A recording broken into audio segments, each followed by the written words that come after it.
Hai semuanya, balik lagi sama aku Nabil. aku Nada. Kali ini kita akan kembali di Ngapel. Bedah Film. Nah, kali ini kita bakal bawain film Korea yang tentunya sangat amat menguras hati, menguras emosi, menguras jiwa. Jadi kalian siapin aja ya mental kalian dan juga tisu mungkin ya. Film ini juga bukan bikin kita nangis aja ya, tapi kita akan bahas, mikir dalam-dalam dalam sisi keadilan, terus juga trauma dan cinta yang nggak pernah luntur, yaitu judulnya Miracle in Cell Number 7. 7. Tapi di sini tentunya kita bakal bahas secara sisi psikologisnya mungkin ya. Sisi psikologis apa sih yang bakal kita bahas, yaitu tentang Traumanya. Betul. Dengan teori psikologi yang relevan. Jadi kalau misalnya yang kita lihat itu ada yang namanya si pemerannya itu namanya Yonggo. Nah, si Yonggo ini merupakan seorang ayah, tapi dia tuh punya disabilitas intelektual gitu loh Kak. Jadi tapi dia masih bisa berfungsi secara normal. Betul. Dia masih bisa beraktivitas secara normal dan juga sebagainya. Nah, si Yonggo ini tuh dia tuh dituduh melakukan perbuatan yang keji. Padahal sebenarnya si Yonggo ini tuh melakukan CPR, di mana ini tuh bertujuan untuk menyelamatkan nyawa si anak itu ya kayak. Nah, sebenarnya si Yonggo ini tuh melakukan hal baik, tapi dia tuh nggak ngerti apa-apa. Betul. Karena si disabilitasnya ini. itu. Tapi malah dituduh seperti itu, yang mana ini tuh ngebuat si Yonggo mengalami trauma saat disiksa, saat penyiksaan saat interogasi itu tuh membuat si Yonggo ini mengalami trauma secara psikologis. Betul. Terus kemudian ada pemaksaan untuk ngaku kali ya, karena kan benar, karena yang sebagai korbannya itu adalah anak dari polisi. Polisi Atau yang sendiri. itu ya, yang berjabat lah ya. Iya, penjabatnya gitu. Penjabat. Jadi kayak ya mau nggak mau dia teh harus dipaksa buat ngaku kayak gitu. Terus yang ketiga yang bikin dia trauma adalah dimana dia tuh hidup di penjara, yang mana itu tuh kan isolasi banget ya. Penjara Betul. tuh sangat isolasi, sangat terkekang. Jadi dia mengalami ketakutan dan juga dia terpisah nih Kak dari anaknya. Apalagi anaknya cuma satu ya, tunggal. Benar, dan masih kecil. Itu yang buatin dia menjadi trauma. Betul. Ini benar juga sejalan dengan teori kompleksnya PTSD atau kompleks post traumatic stress disorder. Nah, atau teori ini juga banyak dijelaskan oleh Judith Herman yang ada di bukunya itu Trauma and Recovery. Intinya trauma ini muncul dari pengalaman menyakitkan yang terus-menerus dan membuat korban merasa tidak bisa mengontrol ya. Seperti Yonggu ini dipaksa mengaku bersalah. Benar. Didesak banget kan di situ tuh. Sebenarnya dia tuh kayak dilihat belum menjelaskan sesuatu, tapi dia tuh langsung kayak iya ini kejadiannya seperti ini. Waktu pas apa sih Bill yang kalau misalnya kejadian di film itu kalau olah TKP. Itu olah TKP betul. Nah, jadi kan dia tuh kayak didesak banget kan, padahal dia nggak ngelakuin itu. Karena ya dia punya disabilitas itu guys. Iya, sama mungkin orang juga nggak ngerti gitu ya sama apa yang dia jelaskan ini sama Yonggu ini. Karena sebenarnya dia di kejadian ini kan dia pengen menyelamatkan dengan CPR, tapi disangka sama orang itu memperkosa anak kecil ya. Jadi tega ya, kejam gitu. Jadi ya itu sih, disangkanya nyiksa, terus juga dia disiksa, lalu juga dia dipisahkan dari anaknya yang dimana ibunya juga udah nggak ada ya.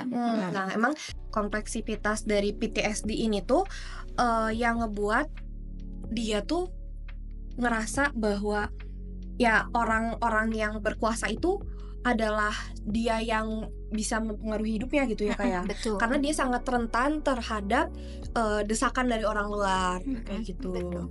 Nah, ini tuh yang buat si Yonggu ini jadi rentan gitu.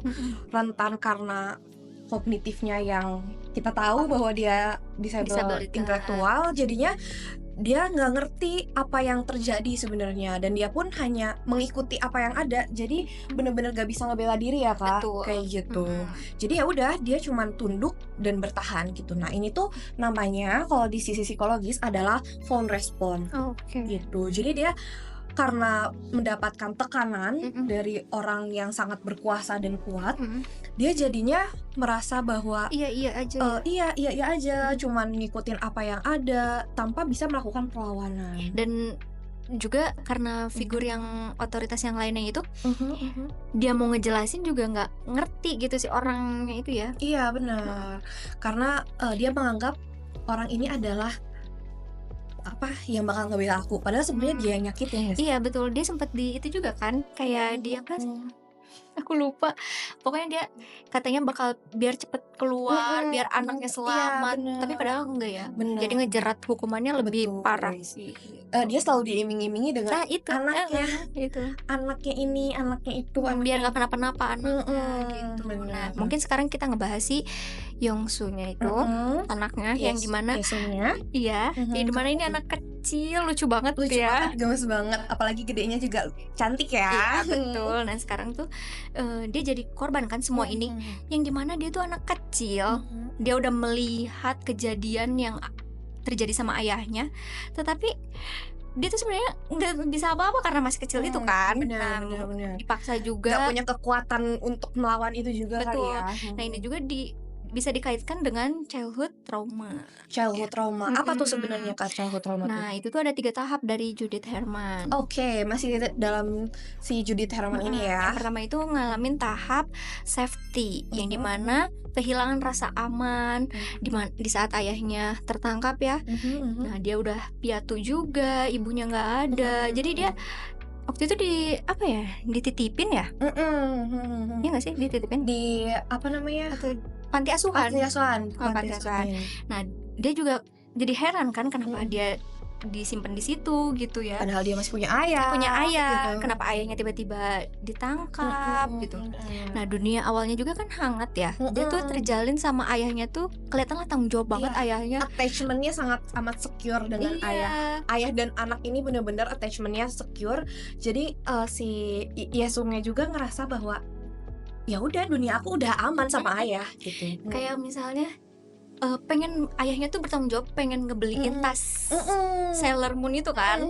Nah jadi kayak yang pengen bahagiain anaknya banget gitu, karena ya itu peninggalan dia udah terpisah sama ayahnya, jadi dia tuh kayak bingung gitu. Kelihatan ayahnya tuh ada kepastian nih, apa sih sebenarnya ayahnya, ngerasa tidak aman juga, kayak sepenuhnya tuh ya itulah hukum menghancurkan orang yang dia cintai gitu. Dan dimana juga ayahnya jadi dihukum mati ya. Benar gitu sih. Lalu yang kedua ada tahap remembering and mourning, atau mengingat dan berkabung gitu, yang dimana Yesung ini itu tuh tidak sempat berduka dulu gitu ya secara utuh, karena ya juga jadi saksi di pengadilan ya. Kayak misalnya dia tuh pengen membersihkan nama baik ayahnya ya, karena yang dia tahu waktu kecil kejadiannya nggak seperti itu. Nah jadi ya dia nggak sempat tuh untuk sedih atau meratapi duka ini gitu. Tapi dia pengen memulihkan atau membersihkan nama baik ayahnya. Mungkin sebagai anak kecil ia juga belum bisa memproses kehilangan secara emosional dan logis ya Bio. Benar, karena yang kita tahu ya tahap perkembangan, apalagi saat itu Yesung masih usia TK ya, 5 atau 6 tahun. Itu tuh masih pengennya main, masih ngerasa aman. Kalau misalnya di psikologi kita bilangnya golden age ya guys. Iya betul. Yang dimana juga harus ada pendampingan ya. Benar banget. Gitu. Karena emang sewaktu kecil anak-anak tuh emang udah bisa merekam kejadian apa yang dia lihat. Benar, itu yang buat si anak ini tuh bisa bertumbuh tanpa adanya trauma. Tapi ini beda banget sama yang dialamin sama si Yesung ini ya kayak. Dia mengalami kejadian yang mana dia melihat secara langsung ayahnya digebukin, dipaksa apa itu namanya, menerima tuduhan kayak gitu. Nah, kemungkinan besar juga si Yesung ini mengalami complicated grief yang dimana duka yang tertunda atau tak terselesaikan tetap yang dipendam sampai dewasa gitu. Makanya dia pengen ngebersihin nama ayahnya kan, sampai dia tuh latar belakangnya dia pengen jadi pengacara ya itu tuh ya. Ya itu. jaksa Oh, jaksa ya. Jadi jaksa ya karena kasus ayahnya itu ingin menyelesaikan kasus ayahnya dan biar nggak kayak orang lain juga tidak kayak ayahnya gitu. Benar. Nah, ini tuh ada di tahap yang namanya recognition atau menyembuhkan kembali diri kembali gitu. Jadi karena si Yesung ini menjadi jaksa, dia akhirnya kembali membawa kasus ini ke permukaan, ke pengadilan. Nah, ini tuh merupakan bentuk dari rekoneksi dan pemulihan dari identitas yang si Yesung punya. Karena ia tuh berusaha menegakkan kebenaran yang selama ini sebenarnya dia pendam. Apalagi dipendamnya dari kecil banget ya, Kak. Benar. Tindakan ini tuh merupakan upaya di mana si Yesung ini tuh mau mengobati luka masa lalunya, luka masa kecilnya, yang mana ini tuh penting banget menurut si teorinya Herman Judith gitu. Jadi setelah menyembuhkan luka itu begitu besar ya Bill, akhirnya Yesung ini berhasil menjadi contoh dari post traumatic growth, yang dimana dari Cole Hun bilang bahwa orang lain bisa tumbuh dari trauma gitu sih. Bukan cuma pulih gitu ya, tapi dia bisa bertumbuh. Betul. Seperti yang kita lihat di si Yesung ini. Yesung ini berhasil mengubah luka menjadi kekuatan untuk memperjuangkan keadilannya. Jadi untuk bangkit gitu. Nah, yang menarik dari film ini juga, film ini tuh sangat amat menggambarkan yang namanya trauma antar generasi ya kayak. Oh iya. Iya. Nah, kalau misalnya kita lihat kayak si ayahnya ini tuh dia punya trauma, tapi anaknya juga punya trauma, ya kan? Berarti antar generasi ini saling berkolerasi ya. Nah, itu yang namanya integration trauma, dimana trauma yang diwariskan ini bukan hanya melalui genetik, tapi juga melalui lingkungan, seperti kejadian-kejadian yang dalam hidup dia ya. Benar. Nah, makanya si ayah dan juga anaknya ini tuh merasakan yang namanya trauma yang cukup mendalam, luka yang cukup berat, dan juga luka yang membuat mereka sama-sama tapi dua-duanya sama-sama bertumbuh gak sih, Kak? Iya, kelihatan banget. Betul. Bangkit lah ya gitu. Nah, inilah yang ngebuat si Yesung ini tuh menjadi keren, dan ayahnya juga dia masih mengagumi si ayahnya itu. Ya makanya itu Yesung itu memutus rantainya ya. Jadi nggak hidup dalam dendam. Juga berjuang dia untuk membersihkan nama baik ayahnya. Terus juga relationship emosionalnya di mana seorang mampu hadir secara sadar dan memilih jalan penyembuhan, bukannya pembalasan, bukannya kayak dendam gitu ya. Kan biasanya orang mendendam ya, biasanya gitu. Tapi kalau yang ada di cerita ini, dia ya pengen bersikap adil gitu ya. Bener. Biar orang lain juga ngalamin apa yang dia rasain gitu. Emang dari semua pembahasan yang tadi tuh, aku sih ngerasanya film ini tuh bener-bener ngajarin kita bahwa sistem emang boleh pilih kasih. Sistem emang bisa perjualbelikan. Tapi kebenaran dan juga orang yang gak akan pernah nyerah, orang yang mau bertumbuh, itu adalah pemenangnya. Dan bahwa trauma itu nyata ya, Bill. Jadi bisa dipahami, dihadapi, bahkan bisa disembuhkan gitu. Kalau ada keberanian untuk hadir, sama seperti Yesung yang hadir untuk ayahnya sampai akhir gitu. Jadi buat teman-teman, kalau misalnya ngerasa diperlakuin gak adil, teman-teman ngerasa bahwa akan ada satu hal yang membuat teman-teman trauma, tapi teman-teman mau untuk bisa menyelesaikan itu, teman-teman mau fight gitu ya, teman-teman ready untuk perubahan, teman-teman siap untuk menaklukkannya, itu teman-teman pemenangnya. Yang penting kita punya bukti dan tetap berusaha untuk menjadi yang terbaik gitu ya. Nah, Dan yang pasti adalah jangan balas dendam ya, Kak, ya. iya, karena itu malah jadi penyakit juga gak sih? Bener, malah jadi bumerang malah Bumerang buat lagi, kita. betul. Bener. Yang penting ya hadapin untuk apa ya, memahami dulu, dihadapi bahkan disembuhkan.